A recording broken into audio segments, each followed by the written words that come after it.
Hello and welcome back. Today's lecture is going to be on Jacksonian democracy. What we're going to be talking about is the presidency of Andrew Jackson and kind of how he changes the role of politicians and politics in America. A lot of people will, point out that Jackson is, probably one of the first and most influential populist presidents, meaning he really is appealing to the average man, right? Most of our presidents up until this point have been, rich, well educated, men from elite families. Whereas Jackson is really, he is the, American dream, starts out as an orphan and, builds his way up to become president. Kind of, a similar path that Alexander Hamilton took. Obviously, Hamilton never became president, but, really humble origins and essentially, is able to climb the ladder all the way up to the highest office in the land. We've already talked about Jackson in previous lectures. He is the hero of the Battle of New Orleans from the War of 1812. He gets, national notoriety from that. He is an extremely popular person, and his message will really resonate with average Americans. He's going to, rally against these big Eastern banks that he believes they're manipulating the economy to help the wealthy. Is that true? Well, kind of, but kind of not. Other people benefit from that, because of the creation of industry. But the average person, what matters is the average person feels like the system is kind of set up against them. And, Jackson will rally against that. And that will resonate with the people. And so what ends up happening is Jackson's going to run for election in 1824. And when he runs, it's kind of a crazy year to run. There's four major candidates on the ballot. You've got John Quincy Adams, the son of John Adams, right? So you got this legacy family. John Quincy Adams is probably the actual best resume to run for president. He's, a real intellectual, understands the government, he's old school. He's got, he's one of those guys that still kind of does the European aristocratic thing, dresses, super fancy. You've got Henry Clay and John C. Calhoun, who are famous politicians in their own right. They were war hawks from the War of 1812. Henry Clay's the great compromiser, is going to come up with the Missouri Compromise, which we'll talk about in a different lecture. John C. Calhoun, who's this Southern politician. By the way, Clay is a Western politician, kind of represents the West, whereas John Quincy Adams represents the Northeast. John C. Calhoun is really going to represent the South. He's going to be one of the guys that's famous for advocating for nullification, or the ability for states to declare laws unconstitutional, and essentially, the progression of that logic will eventually lead to secession, that if, states don't want to be a part of the Union, they can leave. And then you've got Andrew Jackson, who's the, General Jackson. Old Hickory gets that name for just being this tough guy. During the War of 1812, he kind of lived in the same conditions that the soldiers did. He's super tough, been in a bunch of duels and survived them. As a matter of fact, he's still got a bullet in him.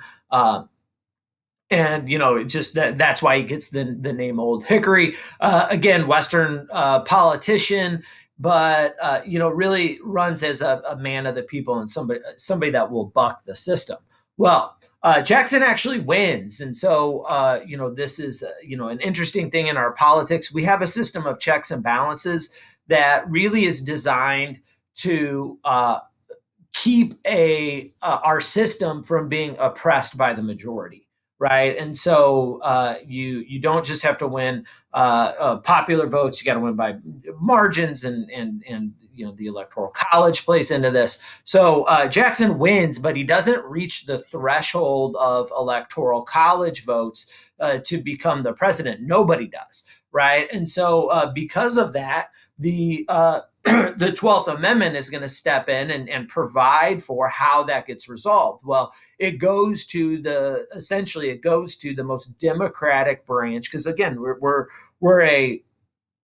we are a democracy, and so if we're going to have to decide who wins, if the qualifications haven't been met, we want to send the decision to the most democratic branch, part of the government. And that's the federal government anyway, and that's the House of Representatives. Well, John C. Calhoun, or I'm sorry, not John C. Calhoun, Henry Clay is the most influential member of the House of Representatives. And so what ends up happening, it gets referred to as the corrupt bargain. Henry Clay hates Andrew Jackson. He thinks he's like this, redneck that isn't smart enough to understand what, the intricacies of government and politics, whereas Henry Clay is absolutely an intellectual.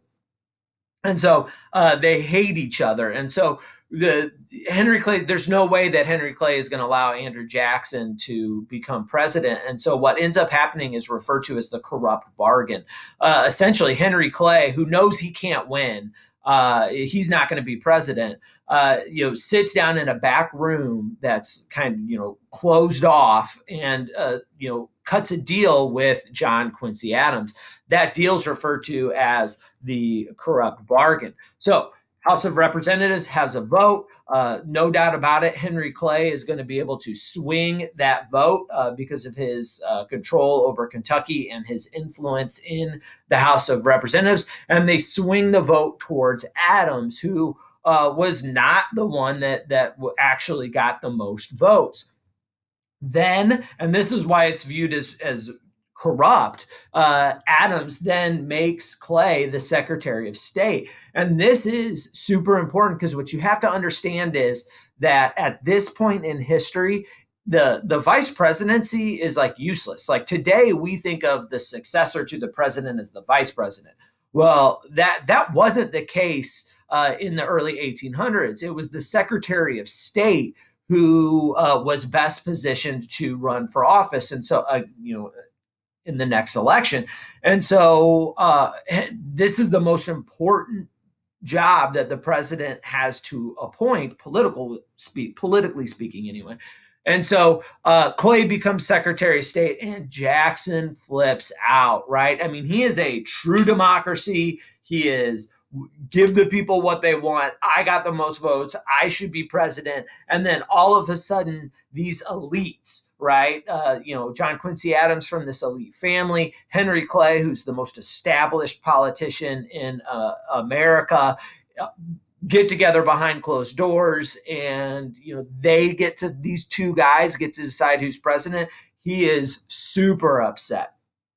So, he decides he's going to run again. And, the entire time that John Quincy Adams is president, what we see is he's just, although he was, an effective politician up at the time he became president, he ended up not being a very effective. People, generally speaking, don't like him. He's seen as an elite kind of dandy, this prissy kind of guy. I don't know if that's the right descriptive word, but I think you understand what I mean here. And so, the people he doesn't resonate with the people. He passes what is known as the Tariff of Abominations, which is this super high tariff that raises taxes on imported goods by about 50%. And the South just hates him for that. And we'll talk about that a little bit later, because the South, they don't make their own stuff. They sell cotton, and then they have to buy goods. Well, the cheapest goods out there are European goods. The Tariff of Abominations, the South Carolina threatens to leave the Union over this tariff. And, that's how much they're upset by it, because those farmers, they have to buy, they don't make anything. They have to buy everything, and the cheapest goods are European goods. So this tariff just is super bad for the Southern economy. It's good for, or at least people believe it's going to be good for Northern manufacturing. But, the country's threatening to fall apart. John Quincy Adams gets blamed. And that leads us to the election of 1828, where Jackson steps in. He doesn't like the tariff and really runs as a man of the people. So, John Quincy Adams in the election of 1828 is going to run as a national Republican, or what will be referred to as a Whig. Remember, the Federalist Party died. We talked about that in a previous lecture because of the Hartford Convention. And it kind of reforms as what will eventually be called the Whig Party. It starts out as National Republicans, eventually evolves into the Republican Party. And Jackson runs as a Democratic Republican in the line of Jefferson. Jackson believes he is the successor to Jefferson, right? State power, small government, favoring farmers and Westerners over Eastern elites. Now, Jefferson hates Jackson. Like a lot of the elites just hate Jackson because they think he's not subtle enough, not intellectual enough. He's too backcountry. But the Democratic Republicans will eventually, under Jackson, evolve into the Democrats. So these two are going to run, and this is a super nasty election. Jackson, who thinks that he's this man of the people who could represent the entire country, is going to play off John Quincy Adams as this like elite, out of touch person who favors the big business and the banks. Now, this election is absolutely a nasty election. It is really known for mudslinging. There's been several of these elections. The Jefferson election and the Adams election was really nasty. And this is just kind of what politics is. I think we kind of romanticize the past in a way where we think, oh man, if we could just do it like they did it back in the day, where people were civil to each other. In all honesty, that's never really been the case. Politics sometimes isn't that nasty. I mean, we've seen elections that aren't nasty. But every once in a while, you get some nasty ones. And this one's going to be super nasty. As a matter of fact, Jackson's going to believe that this election is so nasty that it actually kills his wife. So on that note, one of the worst parts about this election is that John Quincy Adams' people, it's his surrogates really, in the papers, are going to print accusations about Jackson's wife, Rachel Jackson. And here's what essentially happens with Rachel Jackson. Rachel Jackson had previously been married. Now, what you have to understand is, she's living out in the West, and before Jackson meets her, she gets married. Well, essentially, if you're a woman out West, you have to get married. You have very limited rights. It's tough to own property, although some women out West will own property. The majority won't. It's tough to get a job. Most people won't hire you, and so you essentially have to get married. Well, Rachel gets married, and her husband's a bum. And as a matter of fact, just ups and leaves her, disappears. Rachel has no idea what's going on with him. He's gone. And that's when she meets Andrew Jackson, and they fall in love. And there's no doubt about this. They absolutely love each other. And, Rachel wants to be able to get married to Andrew Jackson. And so a lot of you guys are probably thinking, well, she should just file for divorce. Her husband abandoned her, right? Well, that's difficult. Now, divorce standards are set state by state, but just the marriage standards get set state by state. But the reality is, in almost all the states, to get divorced, you need the permission of the husband. And the husband's gone. And so she really technically can't get remarried, even though she's been abandoned. She doesn't even know if her husband's alive. And so, they wait, and eventually, Andrew Jackson's like, I don't care. I love you. I want to marry you.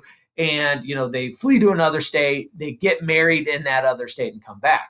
Well, word reaches Rachel Jackson's first husband that she had gotten remarried, and he's not having it. And so he comes back. He says, you can't do this. And so what has happened now is Rachel Jackson has two husbands. That's illegal and is, socially wildly unacceptable. Now, We know, knowing the whole story, that it's more complicated than, she's a polygamist with, a couple of husbands. And it is definitely more complicated than that. I think, looking at it from a modern perspective, we don't see anything wrong with what Rachel Jackson did. But back in the day, in the early 1800s, and when the story's not being told to its fullest, right? When the John Quincy Adams people put this story out there, they're not saying, well, she was abandoned. I mean, they're just saying, oh, she had two husbands, and, are going to make her look like a pariah. Well, eventually, Rachel Jackson's first husband makes some threats, like tries to blackmail Jackson. Jackson doesn't have that. He's fought all kinds of duels. He's like, dude, like, you're going to divorce her, or bad things will happen to you. So eventually she does get divorced. They get married. Jackson goes on to have this, exceptional military career, and, is now running for president when the John Quincy Adams people bring it up. Well, all of this, Jackson ends up winning, even though that this story, because the average person out in the West, they kind of understand, like, this isn't that big of a deal. It's a bigger deal to the Eastern, kind of elites.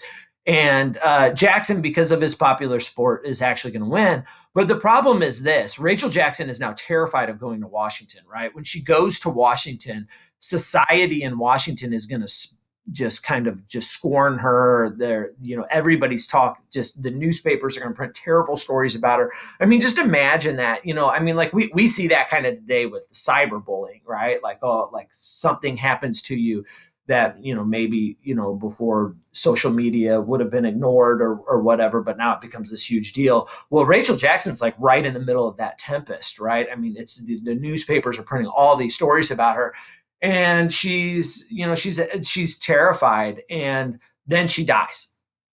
And Andrew Jackson is 100% convinced that it's the stress of these accusations and the media attention she's gotten, that just her health spins out of control and she dies. And I don't know that he's wrong. I don't know that he's necessarily right, but I don't know that he's wrong. And so Jackson is convinced that his enemies have killed Rachel Jackson, and he's never going to ever forgive them. He blames John Quincy Adams. He blames Henry Clay, that these are the people that are like behind the scenes, pulling the strings that are making this happen. And these guys are now enemies for life. And we'll see later that he's going to take some political revenge on Henry Clay with the Maysville Road Project, because he just hates Henry Clay so much. And a lot of people think that his extreme hatred of the National Bank is also connected to this as well. So Jackson blames his opponents and has essentially an enemies list. So Jackson, when he comes to office, he's going to be able to, he's got to put together his cabinet. So his advisors, Secretary of War, Secretary of Treasury, Secretary of State, and he's going to do all that. The problem is they have to be confirmed, right? And so as they get confirmed, like the only people that you can really get confirmed are these professional established elites. Jackson hates those guys, right? He thinks they're against the common people. He thinks that they're part of that Washington elite society that essentially killed his wife. And so he doesn't really want to rely on them. So he creates a group of advisors that are unofficial advisors. And these advisors, like, sneak in the back door of the White House. They meet in the kitchen, and they get referred to as the kitchen cabinet. So these kitchen cabinet advisors are the people that he really relies upon. Now, he does have some actual official advisors that are, that he is going to rely on. And one of those is Martin Van Buren, who's Secretary of State and will eventually become president. Martin Van Buren's pretty loyal to Jackson. We'll see that a little bit later. But eventually Martin Van Buren will be asked to step down. So the kitchen cabinet, the people that he really trusts and is really looking for advice from, are his kitchen cabinet members. And, these are 13 guys who he trusts, that are friends, that aren't actually necessarily experts in the subjects that they're advising the president on, which is not a great thing, right? But they are connected to the people. So they are, it is going to give Jackson a connection to the average man. And so, and this is the thing that people are going to like. Is he never actually trusted his actual cabinet, and we'll talk about that here in with the petticoat affair. And so, one of the reasons why he doesn't trust the his cabinet, and not just because they're like established guys from Washington, but also because of what happens with John Eaton and his wife. John Eaton is a guy that Jackson really, is very fond of, and we'll see why here in just a second. And Eaton is Jackson's Secretary of War. Well, John Eaton, when he comes to Washington, D.C. With his wife, is going to very quickly enter into what is known as the Petticoat Affair. The Petticoat Affair is going to sound very similar to what happened to Rachel Jackson. John Eaton and his wife are essentially shunned by the Washington society, we're going to see that it's essentially for the same reason that Rachel Jackson was blasted in the media. So John Eaton's wife was a former tavern maiden and was married to a sailor. Now, that sailor, again, not a very good guy. And he essentially abandons John Eaton's wife. And when he abandons John Eaton's wife, that's when John Eaton, falls in love and actually marries. They get married. And when they get married, right, all of a sudden now there's these rumors that Eaton's wife had been with this this other sailor, and that's probably true. And so because of that, the wives of the other cabinet members are not going to be willing to associate with Eaton and his wife. She's she's one of those ladies. And today I don't think that anybody would think that that's a big thing, but you got to remember that wasn't the standard in the 1800s. And so John Calhoun, who is the vice president, his wife in particular is going to be the ringleader of the wives that are essentially shunning the Eatons. Now, Jackson, he sees the way that John Eaton's being treated, and he just thinks that that's the same way I was treated, and my wife was treated, and these circumstances are they're not normal, and there's nothing wrong with what John Eaton did or what I did. And so he's very sympathetic of the Eatons, and he's going to order his cabinet to socialize with the Eatons. Well, you might be the president of the United States, but you can't tell me who to be friends with. And so, even though he orders his cabinet to associate with the Eatons, they just don't. The president doesn't have that kind of authority. Well, Jackson doesn't like to hear that. I mean, he's a military guy. He doesn't ever want his authority to be challenged. And so it's going to very much upset him. Well, all of this is being played out in the press, and it's eating up Jackson's, political, capital. And so Jackson is trying to get things done, but nobody is doing anything because he can't get traction because everybody's focused on this. The Eaton affair, the Petticoat affair. And so what ends up happening is Jackson essentially, even though he doesn't want to, he's going to have to force Eaton and Martin Van Buren, who have been very supportive, and his cabinet, he's going to have to force him to resign so he can move on. And although forcing other cabinet members to resign, I don't think upsets Jackson at all, but he very much doesn't want to lose Martin Van Buren and John Eaton, but he's going to have to if he's going to be able to get anything done. And so he will move past the Petticoat affair, but it's really going to just embitter Jackson against the Washington elites, the Eastern elites, and the newspapers.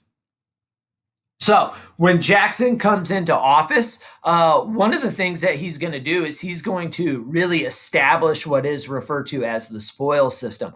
One of the things that John Quincy Adams did, who was the previous president when he came in office, he didn't. He kind of wanted to unite the country, and so he didn't get rid of all the previously appointed political, advisors and workers, bureaucratic workers, and because of that, his own administration didn't really like him and didn't want to do what he wanted them to do. And so that, devastated the John Quincy Adams administration. Well, when Jackson comes to office, he's going to say, I'm not making that mistake. And when he comes to office, he fires everybody that didn't support him in his election campaign and hires people that are loyal to him. Well, that is known as the spoil system.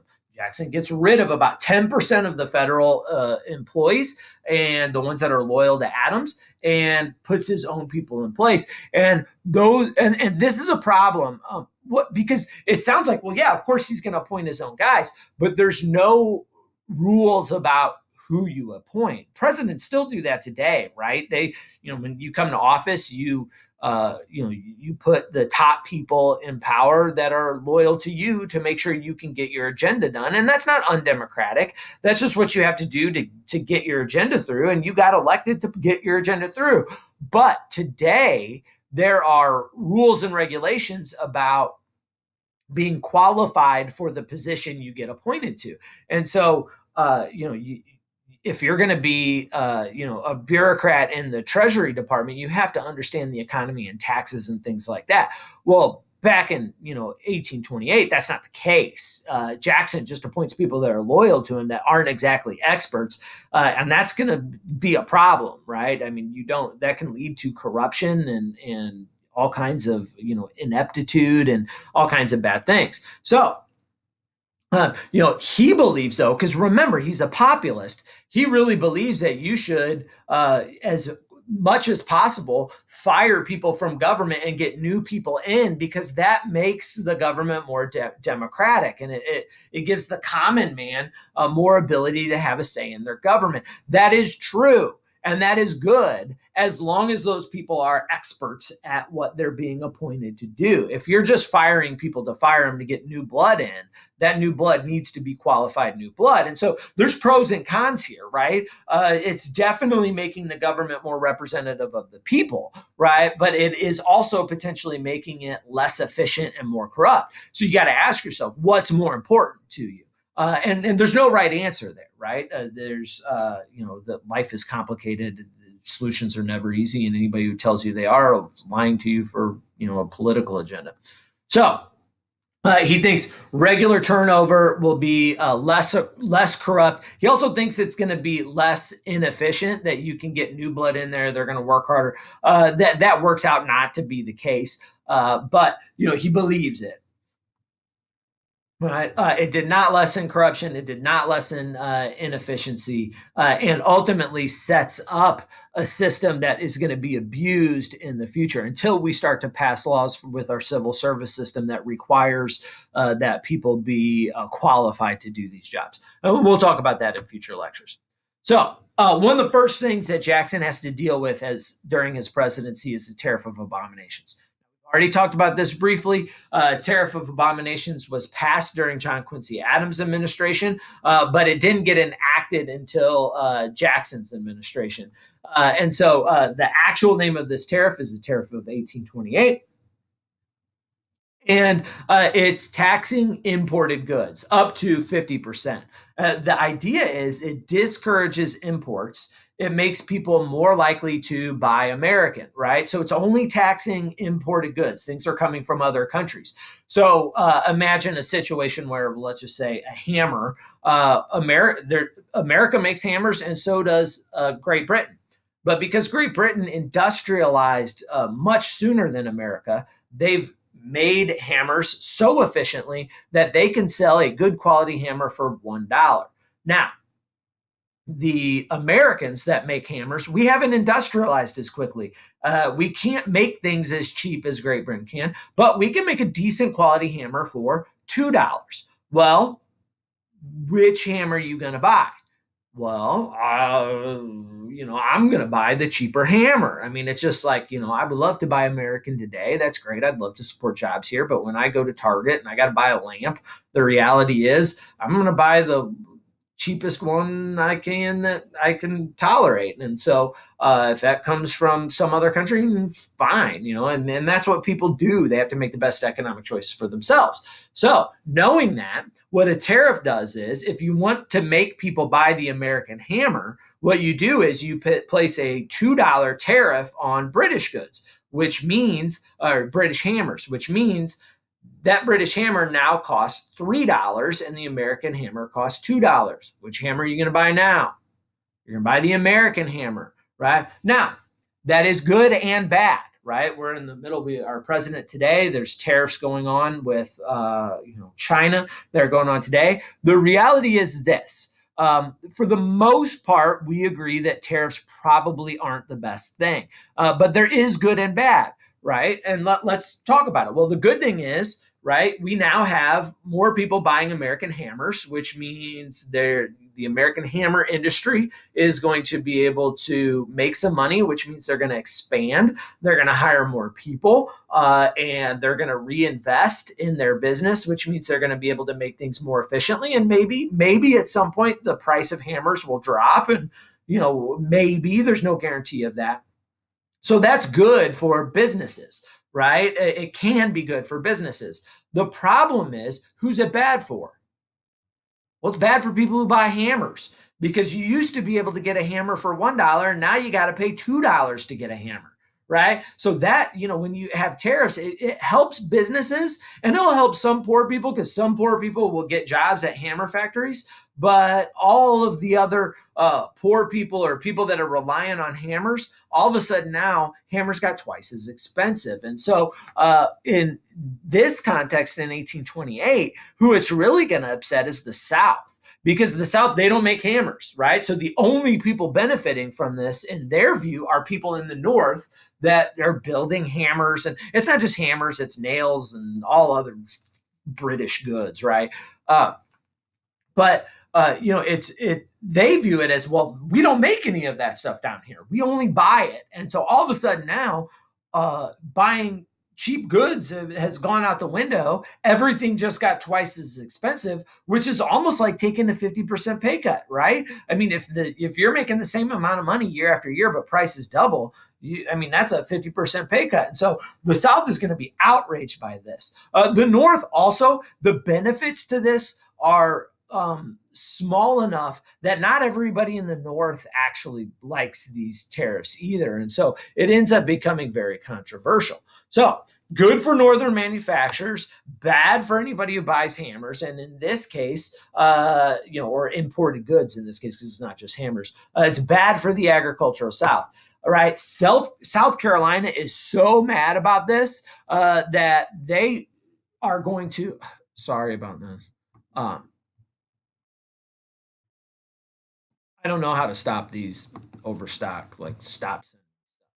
All right. So, South Carolina is so upset about this that they're going to declare that they can nullify this law. Well, here's the thing. Jackson doesn't like Eastern elites, right? He's not really in favor of the tariff of abominations, but he is not the kind of person that you can challenge his authority. And so when South Carolina says that they can declare this law nullified, and John C. Calhoun is from South Carolina, and he's the guy that is like the brains of South Carolina. We know that this is coming from John C. Calhoun, which is his vice president.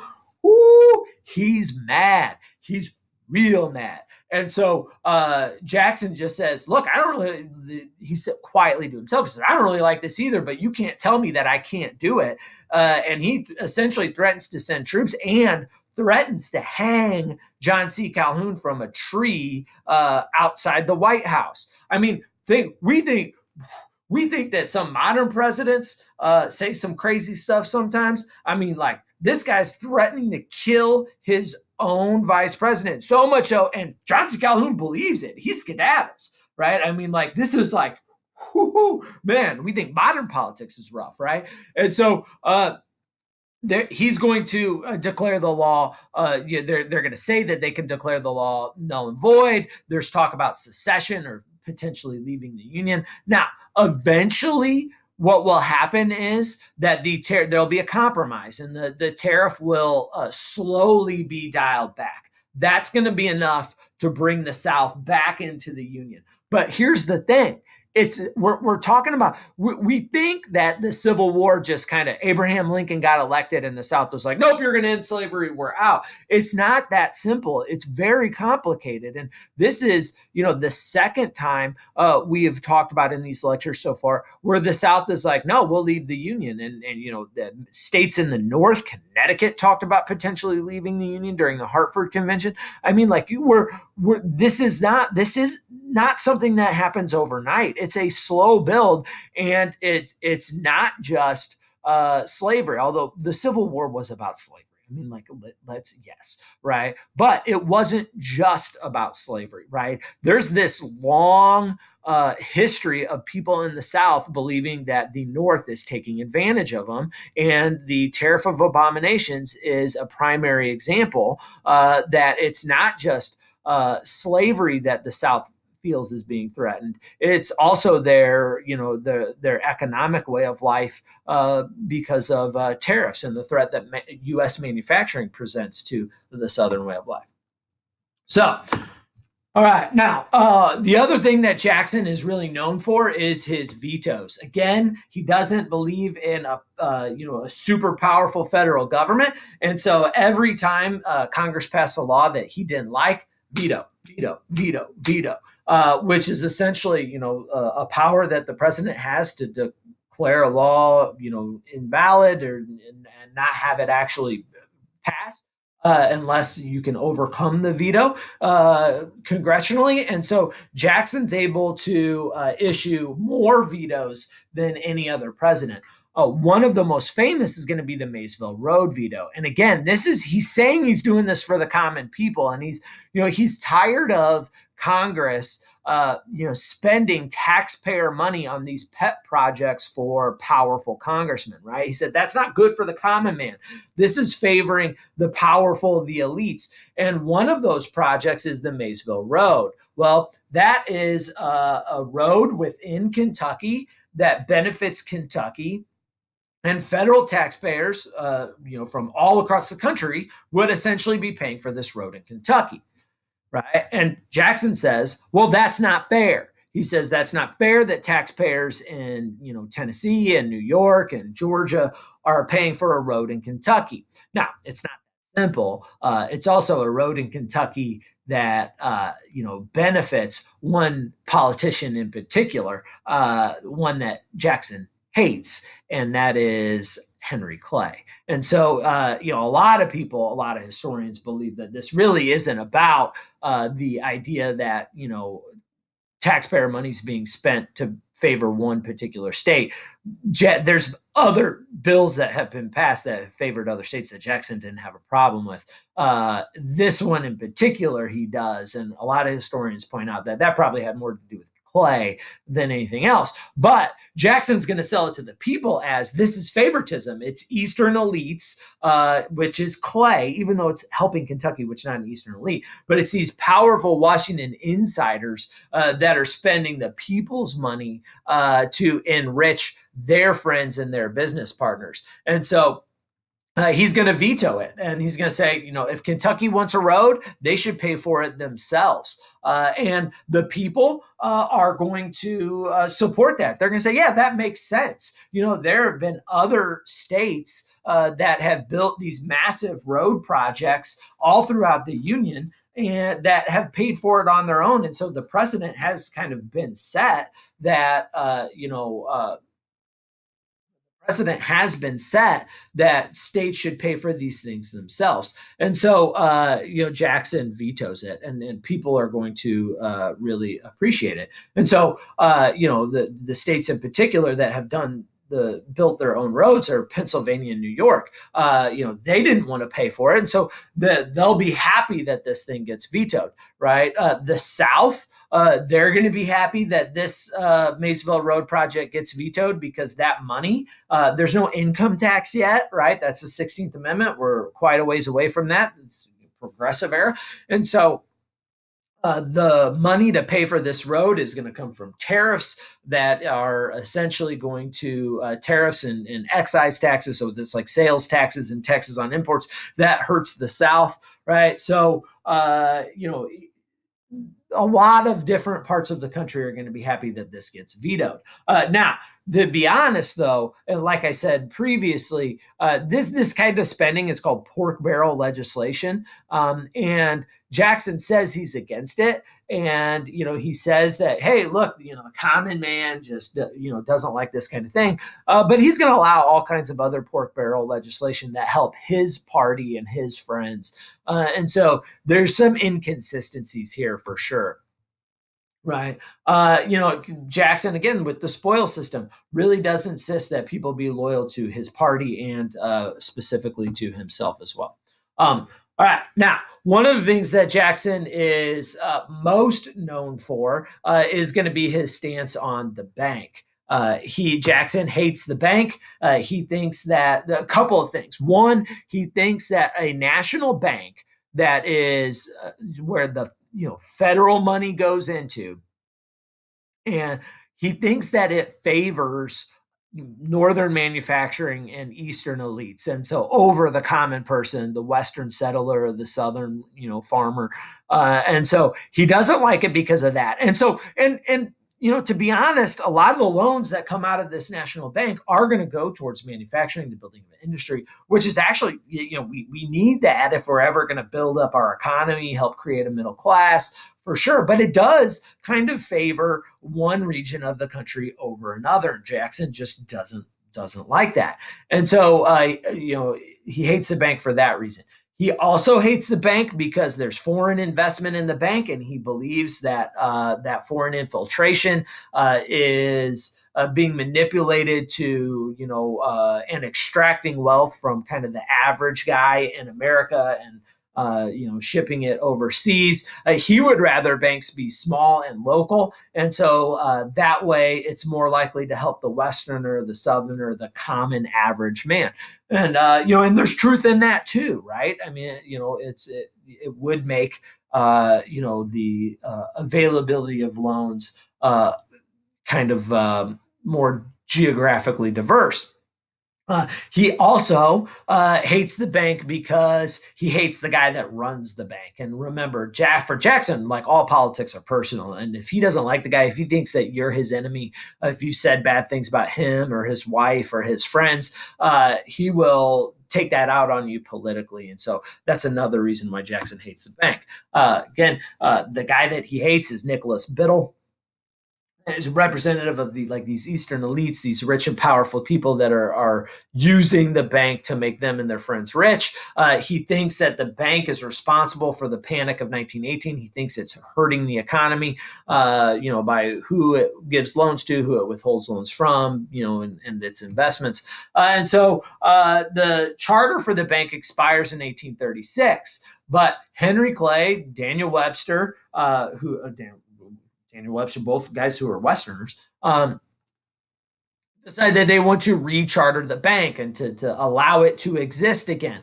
Well, what do you think Jackson's going to do when Henry Clay backs this? Yeah, he's going to make it personal again. He doesn't like Biddle, he doesn't like Clay, and because he doesn't like both of these people, he's going to come out strongly against the bank, and he's going to go to the American people. Remember, he's a populist for the common man, and he's going to say, look, the bank favors Eastern elites, and because of that, we should just let the bank die. And the average person is going to believe that. That is an oversimplification, right? I mean, it's not entirely untrue. I mean, it does favor Eastern elites, but eventually America is going to become the number one industrial power in the world, and that's going to benefit all of us economically. economically. It's going to raise our standard of living. It's going to create jobs. It's going to do all that. And, the National Bank is helping manufacturers. Now, that does mean that there are rich people getting, much richer because of that, but it helps other people too.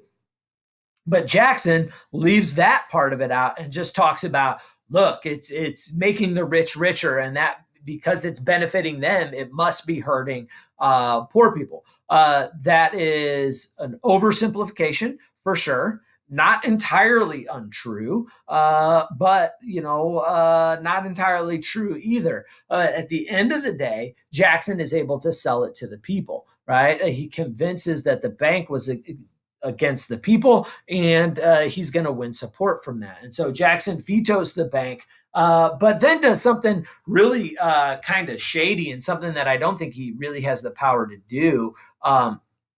He's going to kill the bank by withdrawing federal money from the bank. And so if the bank doesn't have money, it can't exist. And so he pulls that money out. Well, that might not seem totally shady, but then it's what he does with the money when he pulls it out of the bank. He pulls it out of the bank, and guess which banks he gives it to? Yeah, the banks that are loyal to him and his political party. And so he does exactly what he is criticizing Clay and Biddle for doing, allocating money based on their loyalties and their friendships. Jackson says it's evil when they do it, but then turns around and does it himself. I think that's a lesson to be learned in politics. I think that, both political parties throughout all history do very similar things to this all the time, where it's evil when the other side does it, but it's enlightened when I do it because, I somehow understand the truth better than you. That's a thing in politics that we always kind of need to be concerned about. So Jackson, because of Jackson, the two parties are really kind of reforming because of the bank wars. We're going to really see the political divisions line up because of those bank wars. Jackson's people become known as the Democrats. And then we have the National Republicans that are, going to eventually be the Whigs that believe that the president is exercising too much power, that these vetoes, he says he's a man of the people, but, if you're a man of the people, Congress is the most democratic body. Why are you vetoing all these things? Why are you, if Congress wants the bank and that they're the most representative of the people, and you veto the bank and then pull the money from it, how democratic is that actually? And, Jackson's argument is, well, I'm doing it for the people. And so he believes it is democratic. What's the answer to that? Smarter man than me's got to figure that out. But these become the two big parties. All right, this is where we're going to conclude the lecture for today. Next lecture, we'll pick up talking about Jackson and the Native Americans, and this is going to be a real stain on Jackson's presidency. All right, thank you very much. I appreciate your time, and I will see you shortly.